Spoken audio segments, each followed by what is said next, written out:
Qué bueno es Dios, ¿verdad? Gracias a Dios que nos da la oportunidad de poder estar acá. Ahí me tocó la parte de compartir precisamente el Evangelio y la Gran Comisión. Y es un tema muy extenso, es un tema, hablar del Evangelio y la Gran Comisión, de nuestra responsabilidad como hijos de Dios. Va por una serie, ¿no? Pero tengo 20 minutos, nos dio 20 minutos, ¿no va, manito? Bogdan lo hizo muy bien, así que voy a intentar no irme de largo, ¿sí?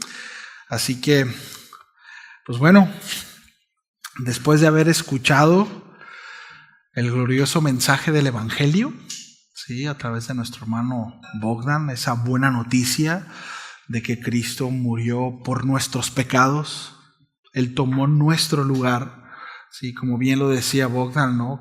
Las piedras preciosas se presentan sobre un lienzo negro y esa es la realidad, ¿no? De hecho, estamos viendo Génesis y nos damos cuenta que luego, ¿no? No mucho después de la creación y que Dios había provisto todo lo necesario para el hombre le da la espalda voluntariamente al Señor. Cae en pecado y a partir de ahí es una tras otra. ¿Sí? Y esto es precisamente por la condición de pecado que hay en nosotros. ¿Sí? Y esto es importante porque el Evangelio parte de ahí. En primera instancia, de reconocer nuestra necesidad del Señor. Una persona no procede a Dios, no procede al arrepentimiento, y ahorita vamos a ver un poquito de eso, pero si no, primero no lo reconoce, si no ha aceptado su condición, ¿sí? Se oye terrible y se oye feo, pero es una realidad. Somos desgraciados sin el Señor, ¿no? Fuera de su gracia. Pero en Él, ¿no? Como bien lo mencionaron desde el principio, lo vienen mencionando, ¿sí? Él es el regalo más grande que el hombre puede recibir, ¿sí? Entonces, ciertamente, esa noticia de que Cristo murió por nuestros pecados, que fue sepultado en nuestro lugar, pero también que resucitó al tercer día, ¿sí? Bueno, nos lleva a una pregunta, y es, ¿qué sigue después de creer en el Evangelio? ¿Y después qué?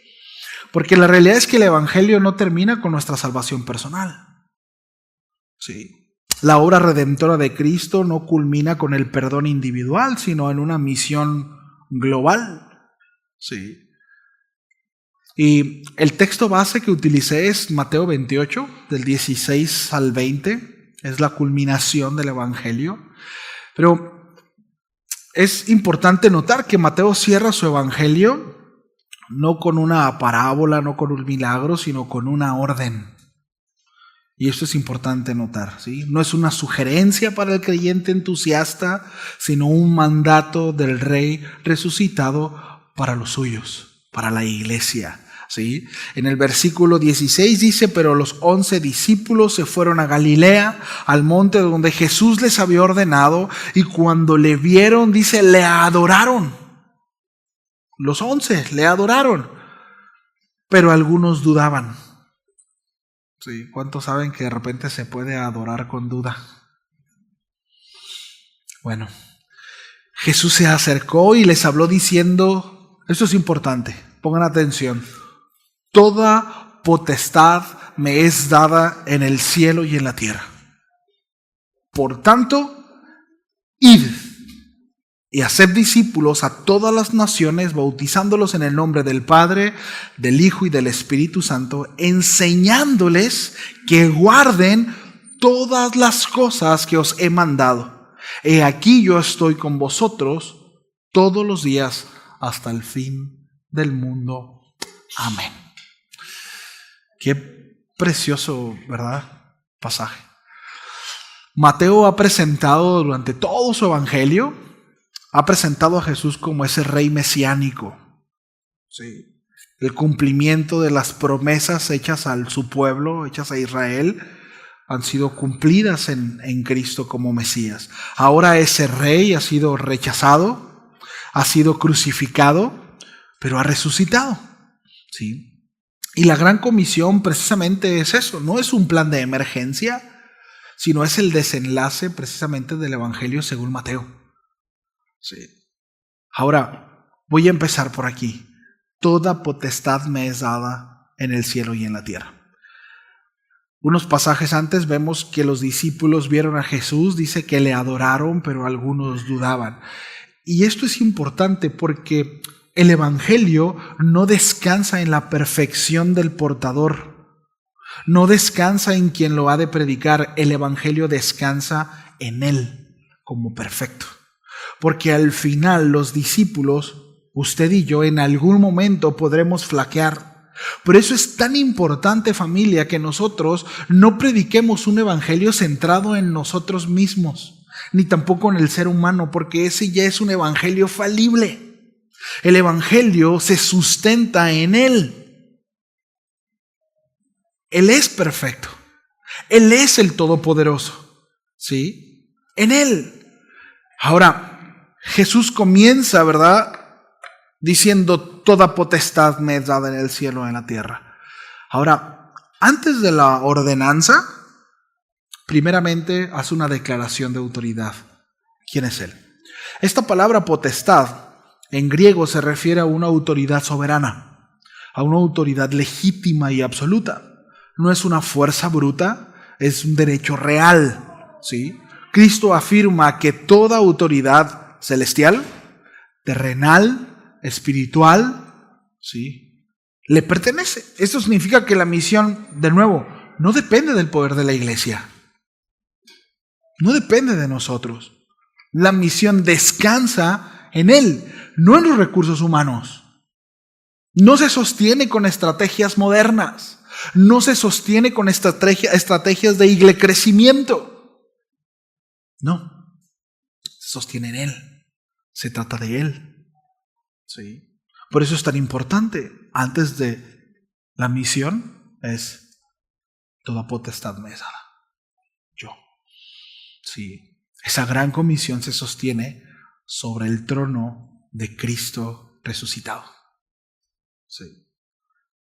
El mensaje gira en torno de Cristo resucitado. Ese es el mensaje. Todo gira en torno a eso. Sí. La iglesia no va al mundo a pedir permiso, va al mundo enviado por aquel que gobierna el mundo. Sí. Toda potestad es de Él. Ciertamente la iglesia ha de ser desafiada, ciertamente la iglesia se le han de presentar obstáculos, ha de vivir aflicción de diversas formas, que no será fácil. Sin embargo, ha de ser consciente de que es enviada por aquel que tiene la máxima potestad y autoridad. Sí. Y esto es bien importante, porque cuando nosotros predicamos el Evangelio y lo sustentamos en nosotros mismos y no tenemos claro que quien nos envió tiene toda la autoridad y que a quien estamos predicando es un Dios vivo, un Dios perfecto, un Dios que no se equivoca, y que lo que estamos ofreciendo es algo inamovible, inalcanzable desde la perspectiva humana, sino solamente algo dado por Dios, entonces cobra mucho sentido y también cobra autoridad nuestras palabras. Sí. La gran comisión se sostiene sobre el trono de Cristo resucitado. ¿Sí? Así que con toda seguridad y el poder necesario, somos enviados. Con toda seguridad y con todo lo necesario es que somos enviados.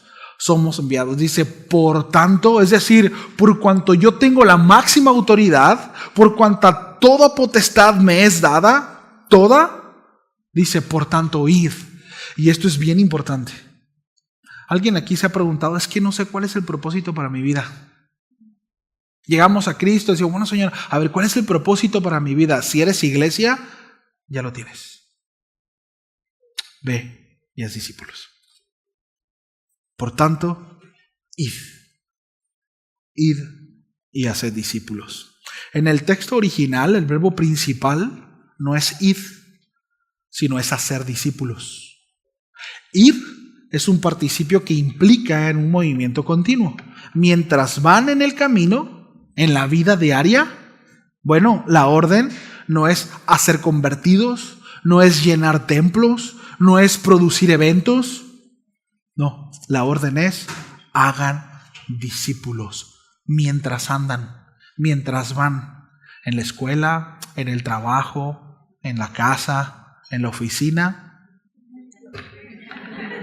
Hagan discípulos.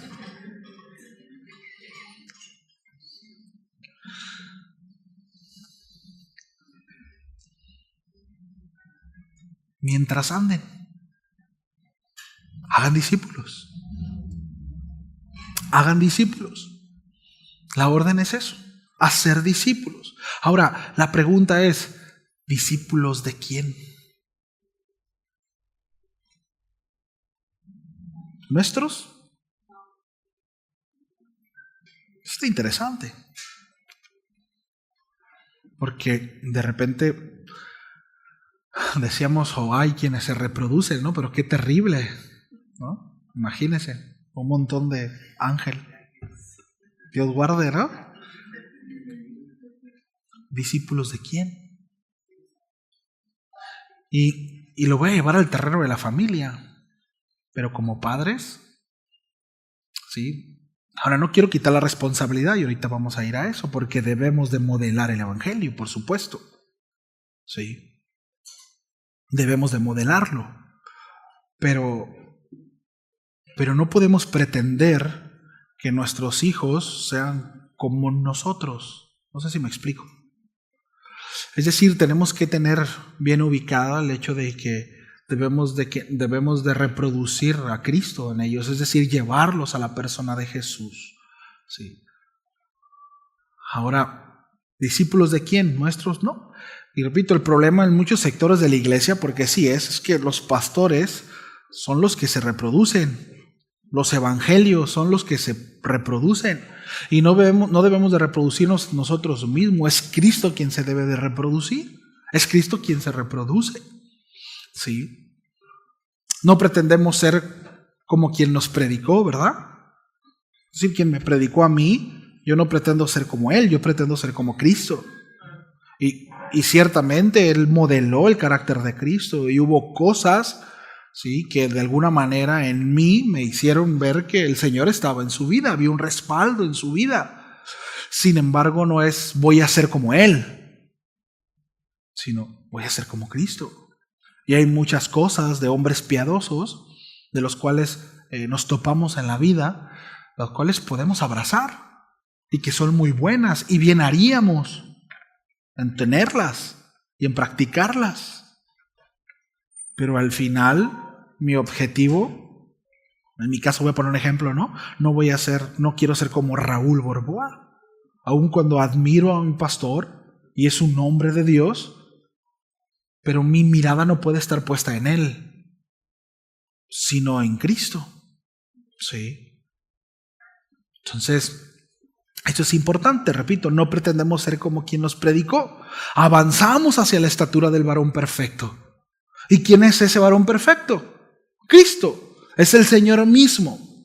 Sí. Entonces, un discípulo no es alguien que solo cree, sino es alguien que aprende de Cristo, se somete a su señorío, vive conforme a sus enseñanzas.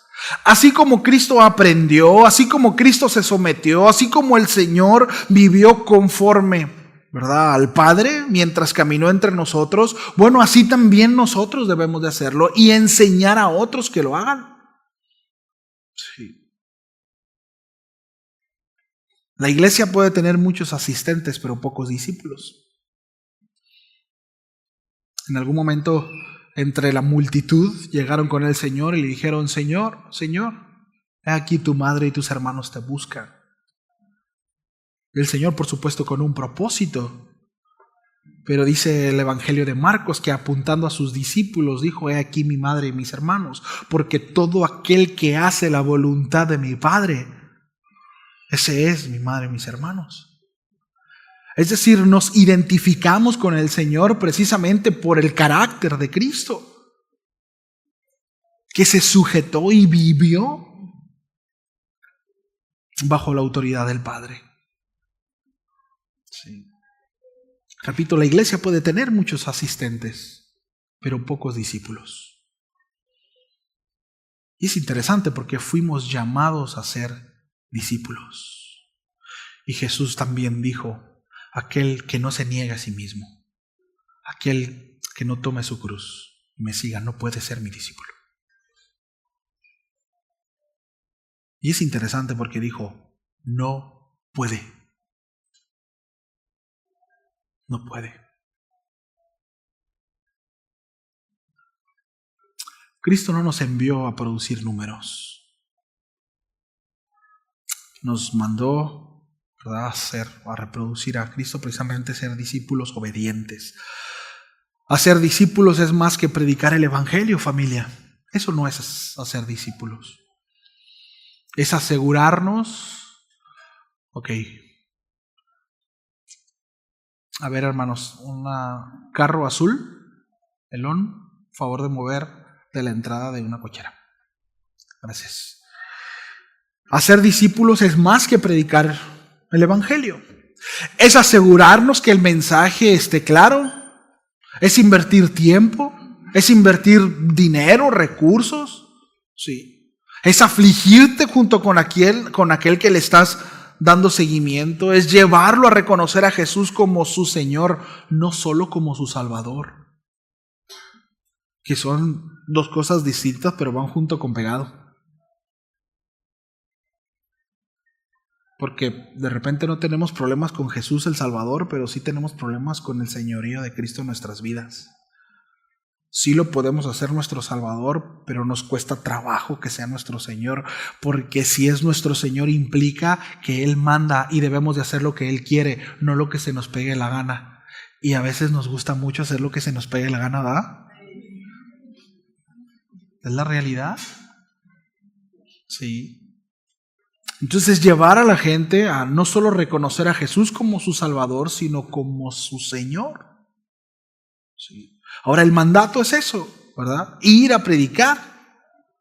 ¿Ir a dónde? A todas las naciones. Aquí Mateo rompe cualquier límite étnico, cultural o geográfico. Naciones no se refiere a países modernos, sino a pueblos, grupos étnicos, culturas.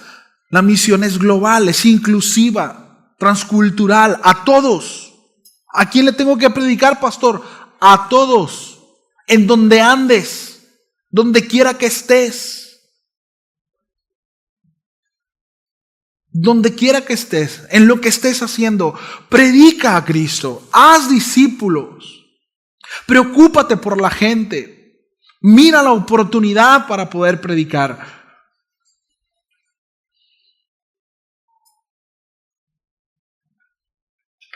Hace algunos años yo conocí un hombre que él tenía cáncer en el estómago y mi abuelo estaba internado y coincidió que él estaba al otro lado de donde mi abuelo estaba internado. Y en una de las guardias, quizá esto ya lo he platicado en otras ocasiones, sí, pero yo escuchaba como él gritaba de dolor.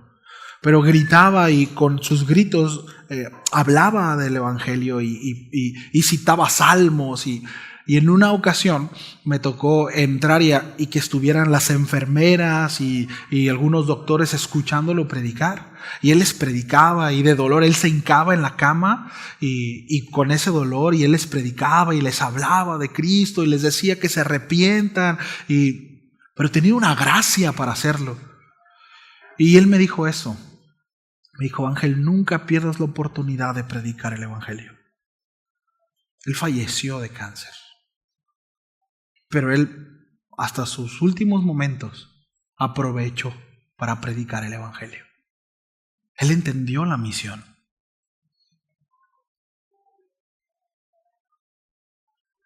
No solamente fuimos salvados para decir, ya, mira, hoy tengo una bonita familia. Ay, mira, ya el Señor me quitó lo alcohólico y ahora ya soy estable en el trabajo y ahora puedo hacer cosas en el trabajo. Mira, ya me quitó esto o el otro y ahora puedo desarrollarme como persona y estoy bien y mírame y he prosperado y bueno, ese no, qué bueno, gloria a Dios. Pero no se trata de eso. El Evangelio no se trata de nosotros. Se trata de ir y predicar. Fuiste salvado con una misión. Sí. Naciones, donde sea. El Evangelio no pertenece a un lugar estático, a una nación. Cristo no es rey solamente de un pueblo, es el Señor de todas las naciones. La iglesia que no mira más allá de su propio contexto ha olvidado la gran comisión. Si nosotros como iglesia solamente nos enfocamos en venir a las reuniones, escuchar el sermón y decir qué bueno estuvo el sermón, gloria a Dios, y me voy y sigo, pero no estoy predicando el Evangelio, no me estoy asegurando que el mensaje llegue a más personas, estoy fracasando como iglesia, estoy fracasando en la misión que Dios me ha encomendado como iglesia.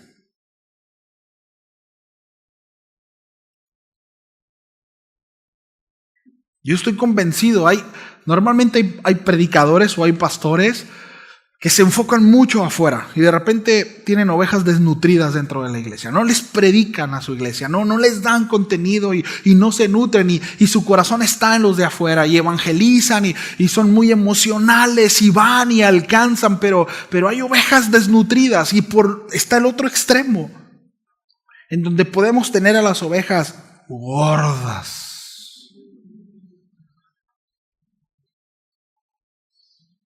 No le dije a nadie, sí. Pueden cenar a gusto, tranquilos.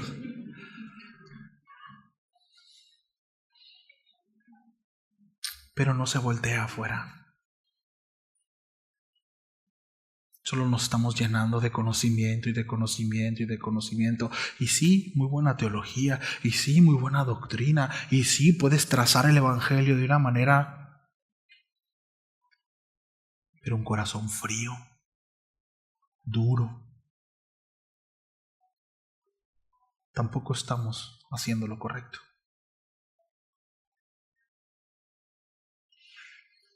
Ir y hacer discípulos. Y no se trata de campañas. No está hablando de campañas evangelísticas. Que ahorita se hacen campañas evangelísticas y son los mismos cristianos los que van. No se trata de eso. Y no estoy criticando las campañas evangelísticas. Está bien, gloria a Dios si lo hacen. Donde sea, hagamos discípulos. Ahora Jesús define claramente cómo hacer discípulos. En primera instancia, bautizándolos. ¿Sí? Bautizándolos en nombre del Padre, el Hijo y el Espíritu Santo. Esto es importante, eso tiene que ver con el hecho de saberse pertenecer. Es decir, ya creíste, bueno, ahora te unes, perteneces a. ¿Sí? El bautismo es una confesión pública de fe, una identificación con Cristo, una identificación con la iglesia, una entrada visible a la comunidad del pacto. No tiene un poder salvífico, ¿sí? No tiene un poder salvífico, pero si tú has creído para salvación, bueno, Jesús dijo que te bautizaras. No te bautizas para ser salvo, sino porque por cuanto ya has creído, te identificas con el pueblo, haces pública tu fe. ¿Sí? De nuevo, no te bautizas para salvarte, pero si ya eres salvo y no te has bautizado, la pregunta es ¿por qué no te has bautizado? Si fuera el caso de alguien. Si es así, me mandas un mensajito y tenemos cita en la oficina. ¿No? Y no para regañar, ni mucho menos, pero es importante. El bautismo no salva, pero si has creído para salvación, la pregunta es ¿por qué no te has bautizado? ¿Sí? Porque al final es un mandamiento de parte del Señor. Y es importante. ¿Sí? Es una confesión pública de fe, una identificación con Cristo, con su pueblo, con la iglesia, una entrada visible a la comunidad del pacto. ¿Sí? Y ahora es importante, note que dice en el nombre, en singular, afirmando precisamente la unidad de la Trinidad, en el nombre del Padre, del Hijo y del Espíritu Santo. Ahora, esto da para otro tema, ¿sí? Pero los manuscritos más antiguos del siglo IV que tenemos cerca de Mateo, todos ellos, como por ejemplo el Códice Siniático, el Códice Vaticano, aún en el siglo V el Códice Alejandrino, bueno, todos contienen Mateo 28:19 con la fórmula trinitaria completa. ¿Sí?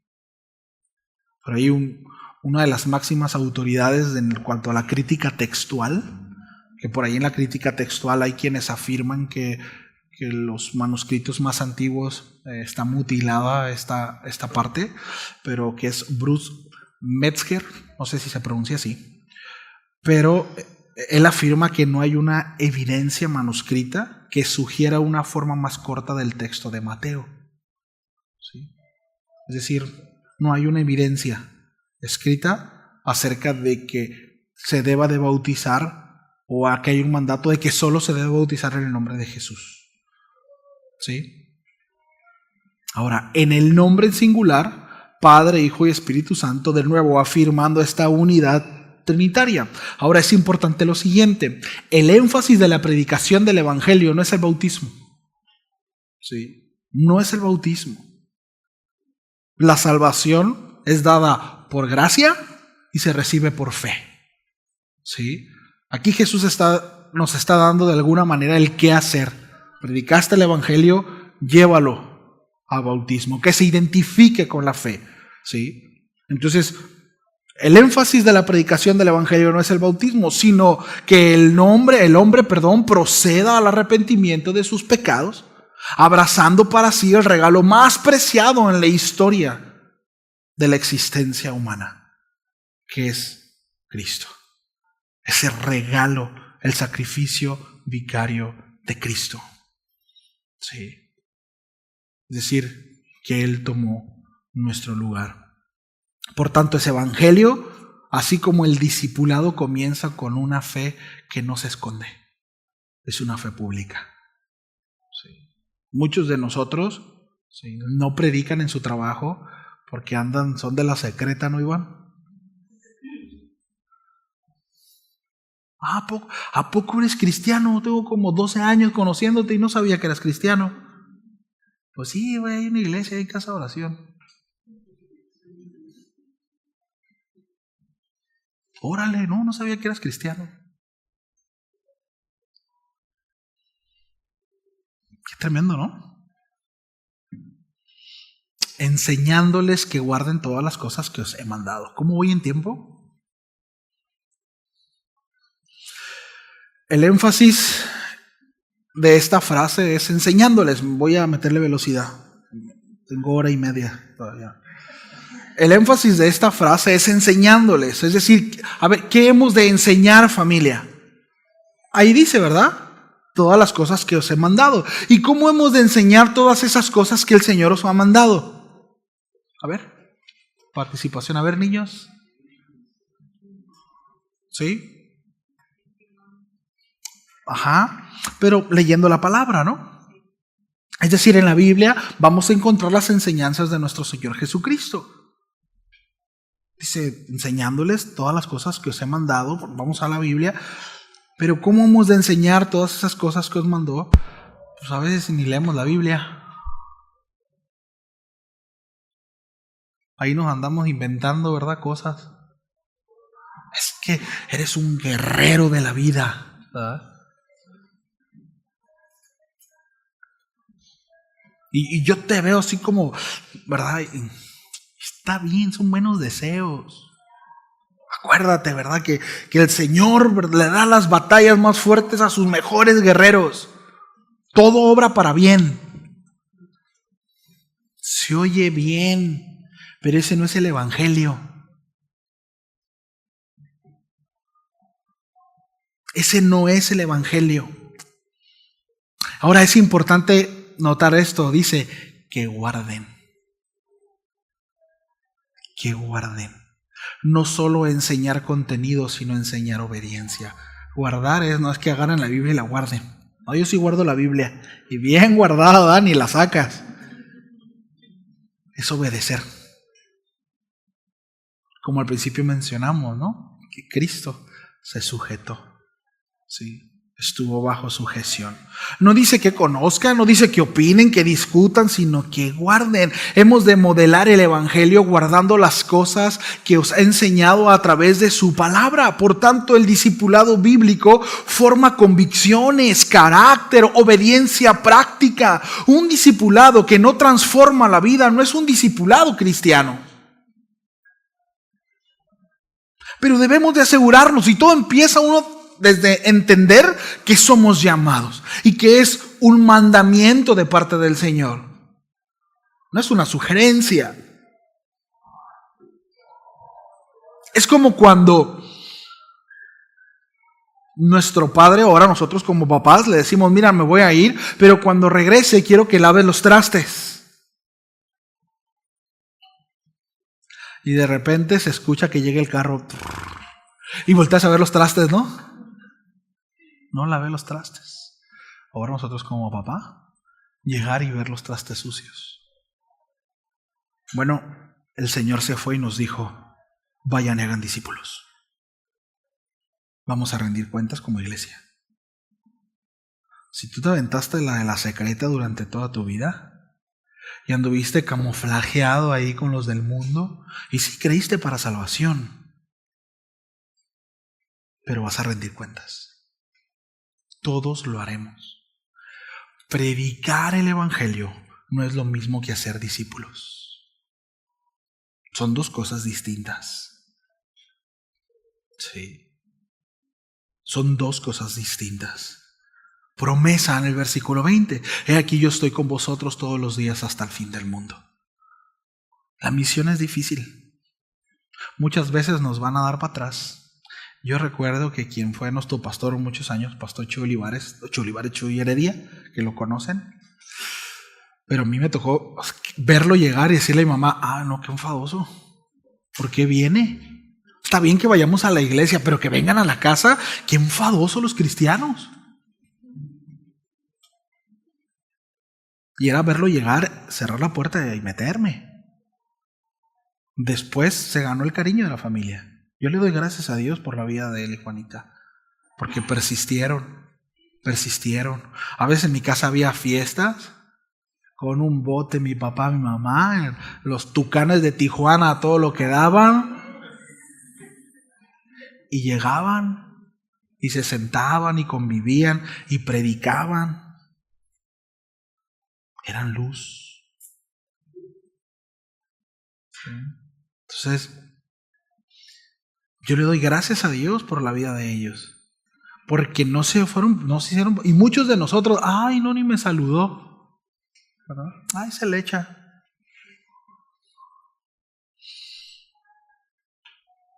Yo estoy con vosotros. No va a ser fácil. Hay un costo.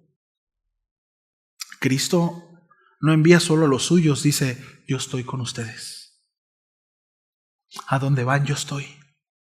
Ahí estaré. No van a estar solos. Sí, este es lenguaje de pacto. Presencia constante, no ocasional. Habla de una fidelidad inquebrantable. No dice, hasta que se acaben sus fuerzas, entonces yo estaré ahí. Hasta que haya oposición, entonces llegaré al rescate. No, es yo estoy contigo. Todos los días, todo el tiempo, en los buenos momentos y en los malos momentos también. Cuando prediques el evangelio y acepten y puedas ir a trabajar con ellos, ahí voy a estar, pero también cuando te cierren la puerta, cuando te digan qué enfadoso, ¿por qué vienes? Yo voy a estar contigo. Todos los días. Hasta el fin del siglo. La presencia de Cristo, familia, precisamente es la garantía del éxito de la misión. Hoy en día, un puñado de personas que no tienen nada que ver, geográficamente hablando, a muchos kilómetros, 2000 años después, estamos hablando de Él. ¿Por qué? Porque la misión ha tenido éxito. Porque la misión está sustentada en Él. Por cuanto toda potestad le fue dada a Él. Si usted no hace el trabajo, no se preocupe, alguien más lo ha de hacer. Pero de nuevo, rendiremos cuentas. Sí. Porque al final, los propósitos de Dios no se frustran. Él cumple su propósito. Se hace su voluntad. Y han querido, gente se ha levantado para ir en contra de esa misión. Ha querido destruir la palabra. Han atentado en contra de su persona. Han atentado en contra de sus discípulos. Y lo único que han ocasionado es que se reproduzcan más y más y más y más. Y no se va a detener hasta que el Señor venga. La gran comisión seguirá adelante con éxito. Ya sea que nosotros seamos parte de eso o no. Pero se ha de hacer. Porque está sustentada en Él. Termino con Romanos 10, versículo 14-16. Dice, ¿cómo pues invocarán a aquel en el cual no han creído? Yo estoy seguro, o casi seguro, que por lo menos el 98%, o no decir el 100%, si yo pregunto, ¿quieren que las naciones procedan a Cristo? Todos vamos a decir amén. Pero la pregunta es esa, ¿y cómo pues van a invocar a aquel que no han creído? ¿Cómo han de creer en aquel de quien no han oído? ¿Y cómo oirán si a ver quién les predique? Pero ¿cómo predicarán si no fueren enviados? Como está escrito, cuán hermosos son los pies de los que anuncian la paz, de los que anuncian las buenas nuevas. Mas no todos obedecieron al evangelio, pues Isaías dice, Señor, ¿quién ha creído a nuestro anuncio?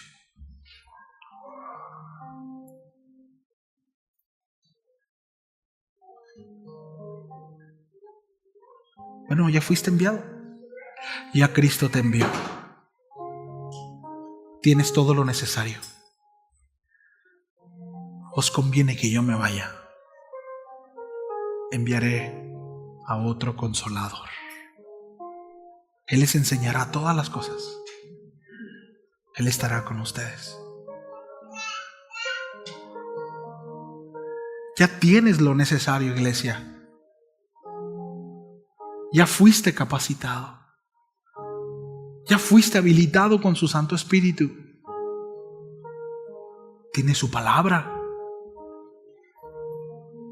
El Espíritu te llevará a ella y te recordará lo necesario para cuando estés ahí. Seguramente habrá oposición. Siempre la hay. Pero recuerda que Él está contigo. Todo el tiempo. Todo el tiempo. Ya el Señor ha dado luz verde. Ya ha dado lo necesario para su obra. Esto es importante. La Gran Comisión no es una opción para cristianos maduros. Es para todos. No solo es para Bogdan, no solo es para mí, no solo es para Carlos, no solo es para César, no solo es para los maestros, es para todos, es para la iglesia. Todos, donde quiera que andes, donde quiera que estés, predica el evangelio, pero haz discípulos, discípulos de Cristo. Y por supuesto que es importante, modela el evangelio,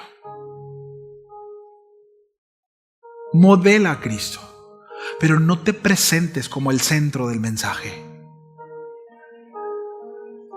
No le des poder a lo que has tenido, obtenido, como quiera que has alcanzado. No le des poder a eso. El centro del mensaje es Cristo. No se trata de ti. Hace algunos años, un familiar de alguien cercano de la casa, la familia, que va a otra congregación, no voy a decir cuál, pero les dijeron, para que fueran y predicaran, les dijeron, nada más vayan y no hablen de pecado, no hablen de arrepentimiento, Solo menciona cómo es que Dios te ha bendecido. Si este año tuviste un carro, bueno, comenta cómo es que Dios te dio el carro. Si tuviste un aumento en el trabajo, platica el aumento del trabajo. Pero no vayas a incomodar a la gente. No lo estoy inventando, pero son estrategias de iglesia crecimiento. Traer gente, pero no los incomodes. Bueno, yo no sé si son buenas o malas intenciones. Lo que sí sé es que ese no es el Evangelio. Ese no es el Evangelio de Cristo. Y fuimos llamados a predicar el Evangelio y a ser discípulos de Cristo. Pero no podemos hacer discípulos de Cristo si primero no llevamos a la gente a esa necesidad primaria. Necesitas reconciliarte con tu Padre. Y la única manera de hacerlo es a través del Hijo, de su sacrificio. No hay otra forma. No te alcanza. No hay otra manera. Y para poder llevarlo así necesariamente vas a tener que tocar su condición de vida. Porque quizá le vas a predicar a un adúltero, a un mentiroso, a un ladrón, a un fornicario. Y le va a incomodar. Pero tienes que decirle: arrepiéntete. Arrepiéntete de tus pecados. Ciertamente Dios es bueno. Y no echa fuera a aquel que viene con un corazón contrito y humillado. Pero es necesario que reconozcas tu necesidad. Sí. Si hemos creído el Evangelio, ahora somos enviados por el Evangelio. Sí. Cristo murió, Cristo resucitó, Cristo reina y Cristo envía. Sí. La pregunta no es si la iglesia tiene una misión. La pregunta es: ¿la iglesia está siendo fiel a Cristo que le envió? A ti te pregunto, ¿como iglesia estás siendo fiel a ese llamado? Bueno, es un desafío para todos. Es un desafío para todos, también para mí. Sí. Así que, pues, a dar respuesta, ¿verdad?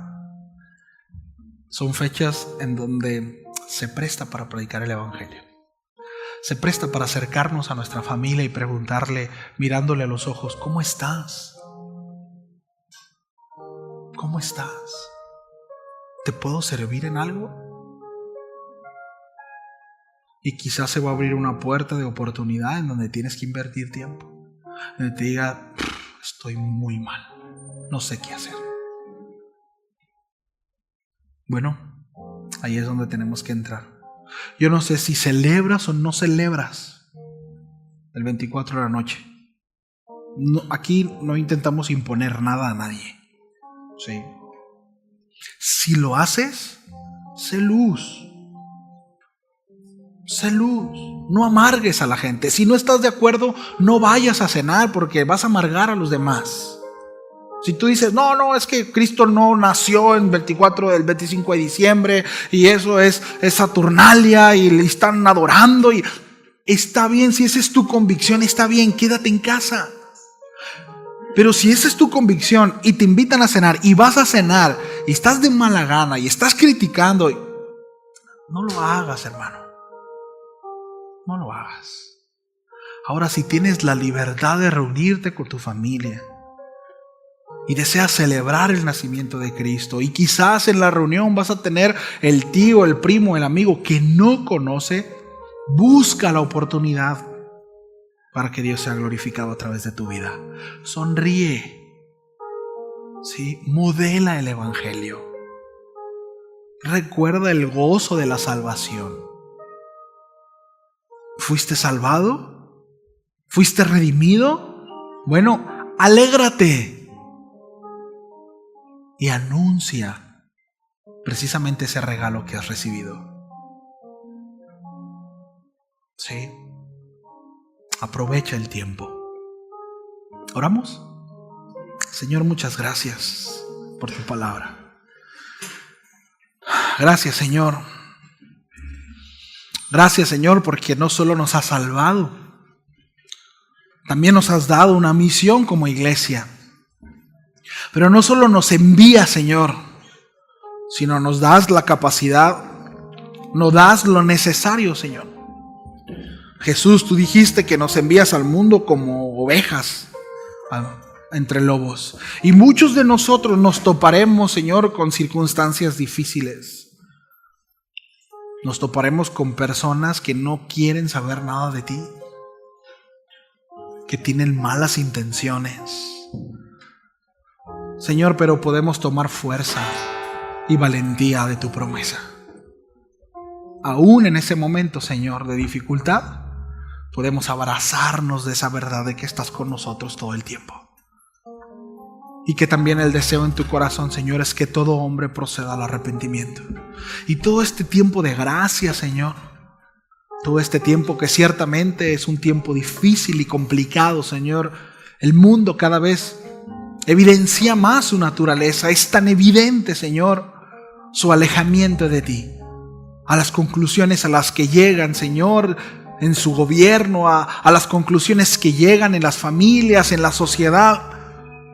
Pero aún en medio de este tiempo tan difícil, Señor, que podamos con gozo, con alegría, con valentía, Señor, siendo audaces también, que podamos levantar como estandarte tu evangelio.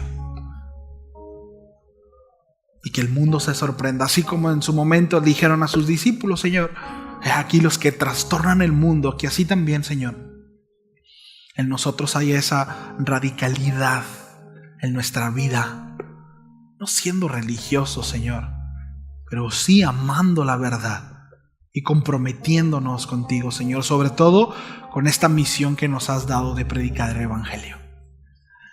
Gracias, Señor. A ti sea la gloria, Padre, y la alabanza por siempre. En el nombre de tu Hijo Jesús. Amén.